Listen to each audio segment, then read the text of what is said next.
మా పాప చికెన్ దమ్ బిర్యానీ చేయమని ఎప్పటి నుంచో అడుగుతోందండి, కానీ నాకే వీలు పడలేదు. అందుకే ఇవాళ ఎలాగైనా చేయాలని గట్టిగా ఫిక్స్ అయ్యి గట్టిగా దమ్ పెట్టి చేశానండి. అబ్బా చాలా బాగా వచ్చిందండి. టేస్ట్ మాత్రము ఎక్కువ మసాలాలు లేకోకుండా పిల్లలు పెద్దలు అందరూ ఇష్టంగా తినేలాగా ఉంటుందండి. ఘాట్ ఏం లేదండి ఎక్కువ, అందుకే బాగా తినచ్చు. మీరు కూడా ఒకసారి ఇలా నా స్టైల్లో చేసి చూడండి. ఎలా వచ్చిందో నాకు కామెంట్ సెక్షన్లో కామెంట్ చేయండి.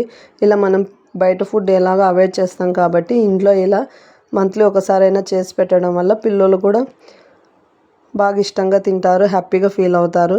అందుకేనండి ఇలా సింపుల్గా చేసుకుంటే మనకు కానీ బయట తిన్న ఫీలింగే వస్తుంది. చాలా బాగుందండి టేస్ట్ కూడా. మీరు కూడా ఒకసారి నిజంగా తప్పకుండా ట్రై చేయండి. అలానే మన ఛానల్ని ఎవరైనా సబ్స్క్రైబ్ చేసుకోకుంటే ప్లీజ్ సబ్స్క్రైబ్ చేసుకోండి. మీరు ఇలా ఎంకరేజ్ చేయడం వల్ల నేను ఇంకా వీడియోస్ చేయడానికి ట్రై చేస్తానండి. Okay, bye, thank you.